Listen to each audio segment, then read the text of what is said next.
베트남에서는 최근 바이러스 사태가 터지고 나서 일방적으로 한국인들의 입국을 금지시키고 한국의 확산 상황을 조롱하거나 박항서 감독의 연봉에 대해 과도하다며 연봉을 스스로 깎아야 한다는 등 안하무인적 태도를 보여왔습니다. 그렇다면 이런 행동을 취했던 현재 베트남의 상황은 어떨까요? 베트남은 지역, 교통, 여행사의 협조를 얻어 안전한 베트남 관광 프로그램과 패키지가 포함된 관광 활성화 프로그램인 베트남 나우안정과 미소 등 커뮤니케이션 캠페인을 시작할 예정이라고 합니다. 관광업계에는 산업을 디지털화할 수 있는 스마트 관광운영센터도 구축할 예정이라고 합니다. 베트남 관련 업계에서는 중국, 한국, 동남아시아 관광객을 유치하려면 정부가 비자 발급 조건을 완화하고 절차를 간소화하는 등 행정 지원책도 마련해야 한다고 지적했습니다. 하지만 베트남의 이 같은 활동 계획을 접한 한국인들은 냉담한 태도를 보이고 있습니다. 바이러스 사태가 터지고 나서 일방적으로 한국인들의 입국을 금지시키고 한국의 확산 상황을 조롱하거나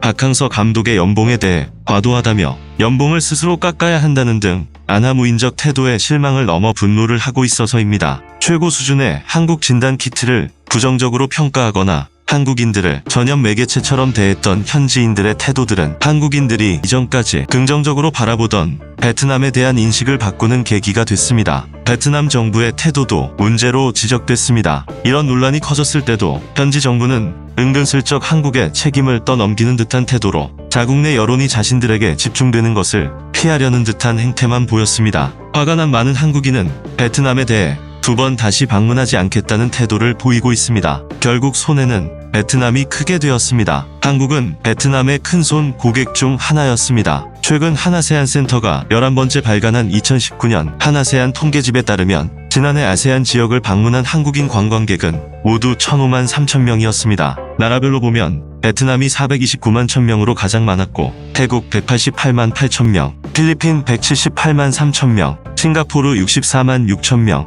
말레이시아 50만 8천 명 등의 순이었습니다. 베트남 관광청에 따르면 지난 2019년 한 해 베트남을 찾은 외국인 관광객은 총 1,800여만 명이었습니다. 한국인 관광객이 전체 비중의 약 24%에 육박합니다. 4명 중 1명꼴이었습니다. 하지만 이미 베트남에 대한 시선이 싸늘해진 한국인들의 인식을 다시 바꾸기는 어려울 전망으로 보이고 있습니다. 베트남 현지 여행 플랫폼 S디스코 응웬코이 대표는 언론사와 인터뷰에서 중단된 한국 내 여행 사업을 다시 진행하려고 하는데 한국의 협력 관계를 맺은 여행사들이 긍정적인 반응이 아니다. 베트남에서 가장 많은 비중을 차지하는 여행객들이기 때문에 지금 같은 상황이 우려되는 것은 사실이라고 밝혔습니다. 이런 사태가 시작된 원인으로는 베트남 내에서 국민의 영웅이라며 박항서 감독을 추앙할 때는 언제고 언제 그랬냐는 듯이 이번 바이러스 사태가 터지자마자 박항서 감독의 연봉을 삭감시켜야 한다는 등 말도 안 되는 소리를 베트남에서 시작하면서부터였습니다. 박항서 베트남 대표팀 감독이 최근 현지에서 연봉 삭감 강요 논란에 휩싸였었습니다. 베트남 일부 언론에서 바이러스 사태로 고통받는 베트남을 위해 국민적 영웅 대접을 받고 있는 박항서 감독이 연봉을 자진 삭감하는 모범을 보여야 한다고 주장하면서부터였습니다. 한마디로 말도 안 되는 주장이 베트남에서 제기된 것이었습니다. 이 소식이 국내 언론을 통해서 보도되자 한국 누리꾼들의 반응은 들끓었습니다. 한국 누리꾼들은 박항서 감독이 부임 후 베트남 축구를 동남아시아 최강으로 이끄는 눈부신 성과를 올리며 열광할 때는 언제고 이제 와서 희생을 강요한다며 비판했습니다. 일각에서는 이럴 바엔 감독이 베트남을 빨리 떠나야 한다는 강경한 주장도 나왔습니다. 베트남 매체들도 이러한 한국의 여론을 보도하며 화기애애하던 한국과 베트남 팬들 간의 분위기가 때 아닌 연봉 삭감 논란으로 골이 생겼습니다. 그러자 베트남 축구 전문가들은 박 감독의 연봉 삭감 문제는 사령탑과 베트남 축구협회 간의 민감한 문제라는 점을 지적했습니다. 베테랑 지도자인 응웬 타앙비는 전 세계적으로 많은 지도자와 선수들이 연봉 삭감을 결정하고 있지만 그렇다고 해서 박항서 감독에게 압박을 줘서는 안 된다. 현재 상황에서 베트남 몇몇 클럽들도 연봉 삭감 대열에 동참하고 있다. 하지만 연봉 삭감은 아주 민감한 문제다. 지켜줘야 하는 사안이다. 내부자들끼리 내부에서 논의를 해야 하는 문제라는 의견을 내놨습니다. 베트남의 일부 전문가들마저 신중하게 결정해야 되는 문제라며 이의를 제기하는 상황으로까지 이어졌으나 이미 물은 엎질러진 상황이었습니다. 응웬 탕 비는 박 감독에게 감사하는 마음을 전하기도 했습니다. 그는 박 감독이 최근 베트남의 바이러스 확산 방지 캠페인에 참여해준 것에 대해 고마움을 느낀다. 아주 의미 있는 일을 한 것이라고 평가했습니다. 또 다른 전문가인 부만하이는 박 감독은 바이러스 사태로 인해 기부에 동참한 바 있다. 그것이 사실상 연봉 삭감이나 마찬가지다. 그는 확산 방지를 위해 많은 노력을 기울이고 있다면서 연봉 삭감 압박이 온당치 않다는 의견을 냈습니다. 베트남 내부에서마저도 이런 심상치 않은 이야기들이 쏟아져 나오기 시작했고 결국 이 소식이 한국에 들어오자 엄청나게 큰 한국인들의 대국민적인 반발에 부딪히게 되었던 것이었습니다. 또한 이뿐만이 아닙니다. 베트남에서는 한국인 입국 금지 조치도 이루어졌습니다. 베트남에서는 최근 황당한 일이 발생했습니다. 저는 프랑스 사람입니다. 한국인이 아닌데 체온을 재고 개인 의료 정보가 담긴 기록카드를 임의로 제출하라는 것은 이해가 안 됩니다. 한국인이 아닌 프랑스인으로 처우를 해주기를 바랍니다. 지난 23일 밤 인천에서 출발한 베트남 항공 VN415 편이 하노이 노이바이 공항에 도착하자 입국장에서는 작은 실랑이가 벌어졌습니다. 베트남 정부가 한국인뿐만 아니라 한국발 비행기의 모든 승객에 대한 입국을 강화하자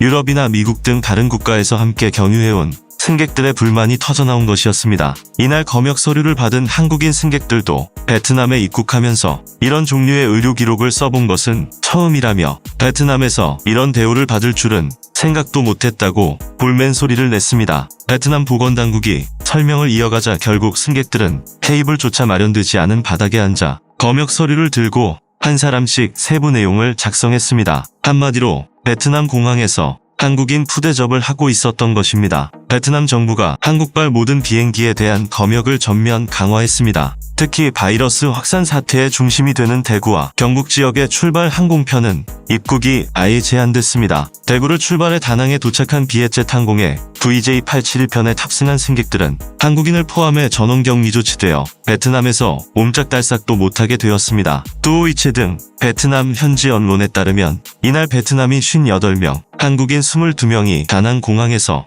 의료 감시를 받고 격리 조치를 위해 현지 병원으로 이송됐습니다. 해당자들은 14일 동안 격리 및 의료 감시를 받을 예정으로 베트남 정부는 빠르게 변화하고 있는 한국의 바이러스 관련 사태에 대응하기 위한 불가피한 조치라고 강조했습니다. 그러나 한국에서는 이런 소식을 접한 국민들의 볼멘 소리가 이어졌습니다. 믿었던 베트남이 한국에게 이래서는 안 된다. 베트남 왜 이러냐? 라는 네티즌들의 반응들이 이어지며 인터넷을 뜨겁게 달구었습니다. 앞서 하노이시와 호치민시 보건당국은 베트남 보건부에 한국에서 출발하거나 최근 한국 방문 이력이 있는 사람들을 대상으로 의료 신고를 신청할 수 있도록 건의서를 요청한 바 있었습니다. 건의서에는 대구와 경북 지역에서 출발하는 관광객들이 14일 동안 거주지에서 격리되도록 안내해야 한다는 내용이 담겨 있습니다. 일부 언론에 따르면 이제 베트남으로 들어오는 한국인에 대한 입국 금지 조치가 이미 초기 시행에 들어갔다는 분석도 나오고 있었습니다.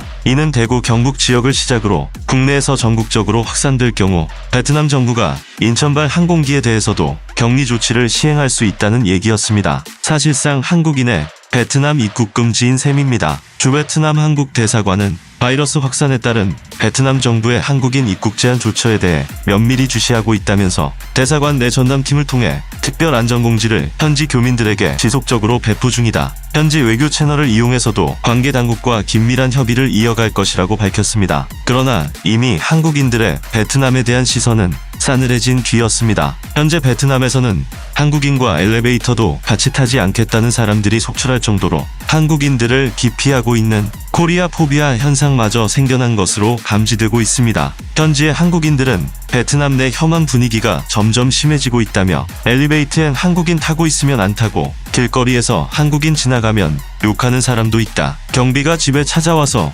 감시하듯이 거주증 여권 검사하고 괜히 한국인이라 멸체크 당한다고 털어놨다고 합니다. 그러면서 공산주의가 이렇게 무서웠다니 얼마 전까지 박항서 나라였다가 왜 상황이 이렇게 됐으며 언제까지 이렇게 계속 살아야 하나. 무섭고 싫다고 덧붙였습니다. 여기까지는 베트남 사회에서의 한국인을 바라보는 시선에 관한 정보였습니다. 그러나 한국 기업을 바라보는 베트남인들의 시선 역시 마찬가지인 것으로 나타났습니다. 메모리 반도체 글로벌 1, 2위인 삼성전자, SK하이닉스는 최근 고객사로부터 대면 미팅 전화회의 요청을 많이 받고 있습니다. 애플, 페이스북 같은 주요 IT 기업들이 한국 출장 금지령을 내린 데다 중국, 베트남, 미국 등 93개국이 이미 한국발 입국제 한금지 조치를 취하면서 컨코를 통해 메모리 구매 문의를 하거나 계약을 체결하는 것입니다. 대면하기 싫다는 반응으로 보입니다. 베트남으로 스마트폰 생산 기지를 이전한 삼성전자, LG전자 상황도 비슷한 것으로 나타났습니다. 베트남 당국은 오는 6월 4일 오전까지 한국발 여객기 경우 대도시와 멀리 떨어진 베트남 북부 꽝린성 번돈 공항과 중남부 빈딘성 푸각 공항에만 착륙할 수 있도록 했습니다. 지난달 29일부터는 한국민에 대한 15일 무비자 입국을 임시 불허하기로 했고 신규 비자 발급도 사실상 중단했습니다. 이에 따라 삼성전자는 최근 예정됐던 하노이 모바일 R&D 연구 개발센터 기공식을 취소했습니다. 베트남 외국인 투자 기업 1위이자 이곳에서 전체 스마트폰 물량의 절반가량을 생산하는 삼성전자가 1억 6천만 달러, 약 1,900억 원씩이나 들여 지은 센터 행사를 없던 일로 한 것이었습니다. LG전자 관계자는 바이러스 확산 초기인 2월 초부터 해외 출장은 대부분 취소했고 베트남 현지에서 주재원들이 거래선 만남을 지속하고 있기 때문에 입국 거부로 당장 중대한 차질은 없다고 밝혔습니다. 다만 이 관계자는 면대면으로 해결해야 하는 일마저 화상회의 등으로 대체하다 보니 효율이 떨어지는 것은 사실이라고 했습니다. 이런 소식을 전해들은 베트남인들은 자신들의 일자리가 줄어들까봐 걱정하는 분위기를 보였습니다. 한국 기업이 베트남에서 제한 조치를 내리자 이 같은 결정을 내렸다는 사실이 알려지자 베트남인들이 동요하기 시작한 것입니다. 그러나 한국 기업들은 당장에 큰 문제가 없다는 입장을 보이면서 베트남인들은 실업률 증가라는 악재를 맞이할 수밖에 없는 상황에 부딪히게 되었습니다. 이게 바로 베트남의 자업자득이라는 생각이 들게 되는 대목입니다. 대부분의 한국인들이 베트남을 좋게 바라봐주고 한국 기업도 대규모 투자까지 감행했은 이유인데도 베트남은 고마운 줄을 몰랐던 것입니다. 이제 이렇게 만든 원인을 제공한 베트남은 실업률이라는 리스크를 떠안게 되는 처지가 돼버렸습니다.